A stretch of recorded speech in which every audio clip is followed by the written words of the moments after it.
দেশ থেকে বিদেশ, খেলা থেকে বিনোদন, সব ধরনের খবর নিয়ে আমি মিঠু শুরু করছি নজরের দুনিয়া। লেক ভিউ হাসপাতাল, সময় অসময় সব সময় আমাদের পরিষেবা modular OT, paediatric surgery, plastic surgery, general surgery, neuro surgery, urology, gastroenterology, gynaecology, orthopaedic, ENT, chest সমস্ত অভিজ্ঞ চিকিৎসকদের দ্বারা চিকিৎসা করা হয়। সর্বোন্নত আইসিইউ, এইচডিইউ, প্যাথোলজি, সমস্ত রকমের USG, CT scan, X ray, FNAC, biopsy, tapping. শুধুমাত্র আমরাই পারি স্বল্প মূল্যে অত্যাধুনিক প্রযুক্তির চিকিৎসা, কলকাতা ও হায়দ্রাবাদের বিশেষজ্ঞ চিকিৎসকদের সুপরামর্শ, নিজস্ব ফার্মাসিতে 20% ছাড়ে ওষুধ, প্রতি রবিবার প্রসূতি মায়েদের বিনামূল্যে ইউএসজি পরিষেবা। ঠিকানা লেক ভিউ হাসপাতাল, লালদিঘি মোহনা বাসস্ট্যান্ডের পিছনে, বহরমপুর, মুর্শিদাবাদ।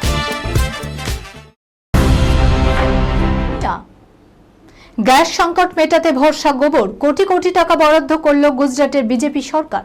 দেশ জুড়ে গ্যাসের আকাল, একটা সিলিন্ডার পেতে লম্বা লাইনে দাঁড়াচ্ছে জনতা। জ্বালানি সংকটে পেট্রোল পাম্পেও ভিড়। এহেন পরিস্থিতিতে অনেকেই বিকল্প জ্বালানির দিকে ঝুঁকছেন। উঠে পড়ে লেগেছে গুজরাট সরকারও। গোবর সহ অন্যান্য বর্জ্য পদার্থ থেকে জ্বালানি উৎপাদনের প্রকল্প শুরু করছে তারা। তার জন্য ইতিমধ্যেই 60 কোটি টাকা বরাদ্দ করেছে ভূপেন্দ্র প্যাটেলের সরকার। ডেয়ারি শিল্পের বর্জ্য থেকেই গ্যাস উৎপাদন হবে। মূলত এই লক্ষ্যেই শুরু হচ্ছে গুজরাট সরকারের নতুন প্রকল্প। সরকারি বিবৃতিতে বলা হয়েছে, রাজ্য জুড়ে 10টি বায়ো সিএনজি প্ল্যান্ট তৈরি করা হবে। ডেয়ারি ক্ষেত্রগুলি থেকে গোবর সহ অন্যান্য সমস্ত রকম বর্জ্য পদার্থ জড়ো করা হবে এই প্ল্যান্টগুলিতে। সেখান থেকে তৈরি হবে বায়োগ্যাস। যানবাহন এবং শিল্পক্ষেত্রে এই গ্যাস ব্যবহৃত হবে। আপাতত 60 কোটি টাকা বরাদ্দ হয়েছে নতুন প্রকল্পের জন্য। প্রত্যেক প্ল্যান্টের দৈনিক 1 লক্ষ কিলো গোবর প্রক্রিয়াকরণ হবে বলে প্রাথমিকভাবে পরিকল্পনা করা হয়েছে। গোবর সংগ্রহের মাধ্যমে বহু মানুষের উপার্জনের পথও খুলে যাবে বলে মনে করছে গুজরাট সরকার। অবশেষে থামছে যুদ্ধ। 45 দিনের সংঘর্ষ বিরতি নিয়ে আলোচনায় ইরান এবং আমেরিকা। ইরানে মরণ কামড় দেওয়ার দিনক্ষণ বেঁধে দিয়েছেন মার্কিন প্রেসিডেন্ট ডোনাল্ড ট্রাম্প। তারপরেই নাকি সংঘর্ষ বিরতির পথে হাঁটছে দুই পক্ষ। সূত্রের খবর, আপাতত 45 দিনের জন্য সংঘর্ষ বিরতি নিয়ে আলোচনা চলছে মধ্যস্থতাকারীদের মধ্যে। যুদ্ধবিরতির সম্ভাবনা ক্ষীণ। তবে পাকিস্তান, তুরস্ক এবং মিশরের মাধ্যমে কখনো দর কষাকষি চলছে। আলোচনা হচ্ছে ইরানের বিদেশ মন্ত্রী আব্বাস আরাঘসি এবং মার্কিন দূত স্টিভ উইটকফের মধ্যে। রবিবার রাতে অযোগ্য ভাষায় ইরানকে গালিগালাজ করেন ট্রাম্প। আগামী মঙ্গলবার ইরানের বিদ্যুৎ কেন্দ্রগুলিতে হামলা চালাবে আমেরিকা। ধ্বংস করা হবে সমস্ত সেতুও। সোশ্যাল মিডিয়ায় ট্রাম্প জানান, মঙ্গলবার রাত 8টায় হামলা হবে, ভারতীয় সময় অনুযায়ী বুধবার ভোর 4:30 নাগাদ। মার্কিন প্রেসিডেন্টের এহেন ডেডলাইনের পরেই সংঘর্ষ বিরতির জন্য উঠে পড়ে লেগেছে মধ্যস্থতাকারীরা। আপাতত যা প্রস্তাব পেশ করা হয়েছে তাতে প্রথম পর্যায়ে 45 দিনের জন্য যুদ্ধ বন্ধ থাকবে। ওই সময় দুই পক্ষের মধ্যে আলোচনা হবে যুদ্ধ পাকাপাকিভাবে শেষ করা নিয়ে। উধাও 1200 টন কিটক্যাট। চকলেট চোরেদের রুচিবোধের প্রশংসা নেসলের। নেসলের বিজ্ঞাপনী বার্তা ছিল have a break, have a KitKat, অর্থাৎ কিটক্যাটের সঙ্গে একটু বিরতি। এই বার্তা গভীরভাবে গ্রহণ করেছে চোরেরা। টাকা পয়সা বা সোনাদানা নয়, চুরি গেল চকলেট। 1-2 প্যাকেট নয়, পুরো ট্রাক বোঝায় 12 টন কিটক্যাট হাওয়া করে দিল চোরের দল। অভিনব এই চুরির ঘটনা সামনে আসতেই শোরগোল পড়ে গেছে। গোটা ঘটনায় বিস্মিত সংস্থাও। এই ঘটনায় বিবৃতি জারি করে চোরেদের রুচিবোধের প্রশংসাও করেছে সংস্থার তরফে। সোশ্যাল মিডিয়ায় ছড়িয়ে পড়েছে মজার সব মিম। জানা গিয়েছে এই ঘটনা ঘটেছে ইতালি ও পোল্যান্ডের মাঝে। গত 26শে মার্চ নেসলের কারখানা থেকে 1200 কেজি কিটক্যাট চকলেট ট্রাকে বোঝাই করে নিয়ে যাওয়া হচ্ছিল ইউরোপের বাজারে বিক্রির জন্য। তবে মাঝ রাস্তায় সমস্ত চকলেট বেমালুম হাওয়া হয়ে যায়। এতে এত নিখুঁতভাবে এই চুরি করা হয় যে পুলিশ এমনকি নেসলে সংস্থার অপরাধের কোনো সূত্রই খুঁজে পায়নি। ঘটনা সামনে আসতে নেসলের তরফে নজির বিবৃতি জারি করা হয়েছে, যেখানে বলা হয়েছে, আমাদের বিজ্ঞাপনী বার্তা ছিল হ্যাভ এ ব্রেক, হ্যাবে কিটক্যাট, অর্থাৎ কিটক্যাটের সঙ্গে একটু বিরতি। চোরেরা মনে হয় এই বার্তা গভীরভাবে গ্রহণ করেছে, যার জেরে আমাদের 1200 টনের বেশি চকলেট চুরি হয়ে গেছে।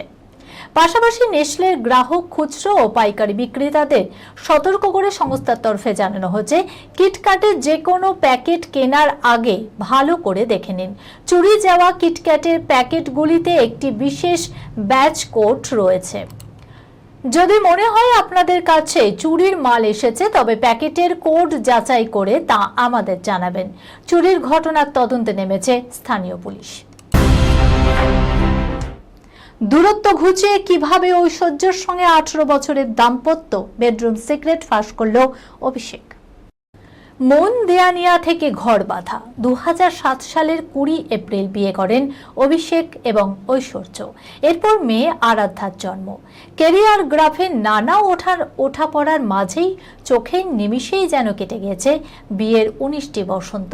তবে তা সত্ত্বেও তাদের সম্পর্কের স্ট্যাটাস নিয়ে কৌতূহলের অন্ত নেই। সত্যি কি বৈবাহিক জীবনের সমীকরণ আজও একই রকম, নাকি ভিতরে ভিতরে নড়ে গিয়েছে সম্পর্কের ভিত? নানা প্রশ্নের জট কাটিয়ে এবার অভিষেক বচ্চন সরাসরি জানালো সাংবাদিকদের সামনে। কেউ বলেন সম্পর্কের উষ্ণতা নাকি একেবারেই হারিয়ে গেছে, তাই দুজনে একসঙ্গে থাকেন না। আরাধ্যাকে আগলে দিন যাপন করেন ঐশ্বর্য। একাধিক অনুষ্ঠানে মেয়ের সঙ্গে দেখা গিয়েছে প্রাক্তন ব্রহ্মাণ্ড সুন্দরীকে। তাতে যেন গুঞ্জনের আগুনে আরো ঘি ঢেলেছে। তবে বিচ্ছেদ কিংবা বৈবাহিক সম্পর্ক নিয়ে প্রকাশ্যে কখনোই সেভাবে মুখ খুলতে দেখা যায়নি তাদের। যদিও সাম্প্রতিক অতীতে বেশ কয়েকটি অনুষ্ঠানে একসঙ্গে দেখা গেছিল দম্পতিকে। রং মিলান্তি পোশাকেও দেখা গিয়েছে, তবে তার সত্ত্বেও নাকি সম্পর্কে শীতলতা রয়েছে বলেই মনে করেন কেউ কেউ। এই পরিস্থিতিতে নিজেদের বৈবাহিক সম্পর্ক থেকে সন্তান পালনে যৌথ দায়িত্ব খুঁটিনাটি নিয়ে মুখ খুললেন এবার অভিষেক বচ্চন। তিনি জানান, ঐশ্বর্যকে আমার কেরিয়ারের শুরু থেকে চিনি। দ্বিতীয় ছবিটি ওর সঙ্গেই করেছে। 2000 সালে ধাই আকসার প্রেমকে ছবিতে জুটি বেঁধেছিলেন তারা। সেই সময় তারা দুজনেই বন্ধু ছিলেন। প্রেমের সম্পর্কে বাধা তখনও পড়েননি। কাজের ফাঁকে ধীরে ধীরে সম্পর্ক গড়ে ওঠে। দুজনে ঘর বাঁধার সিদ্ধান্তও নেয়। শুধু বিয়ে কিংবা সম্পর্ক নয়, আরাধ্যার দেখভাল, বাবা মা হিসাবে যৌথ দায়িত্ব পালন নিয়েও সাক্ষাৎকারে মুখ খোলেন অভিষেক। বলেন, আমরা দুজনেই মেয়ের দেখভাল করি। বাবা হিসাবে আমি খুব বাজে শিক্ষক, কারণ আবেগের বশে আমি অনেক সময় সেভাবে শাসন করতে পারি না, যা অবশ্য মহিলারা পারেন। আসলে পুরুষরা যা চায় তা প্রকাশ করতে পারে না। অভিষেকের খোলামেলা আলোচনায় মুগ্ধ তার অনুরাগীরা। তবে অনেকেরই দাবি, এই মন্তব্যে স্পষ্ট নয় তাদের সম্পর্কের স্ট্যাটাস। আরও কাছাকাছি থাকুন অভিষেক এবং ঐশ্বর্য, চাইছেন তাদের অনুরাগীরা। এই খবরের সঙ্গে শেষ করলাম আজকের নজরে দুনিয়া। আপনারা দেখছেন টিভি 24 বাংলা, সংবাদ বিনোদন সারাদিন সারাক্ষণ।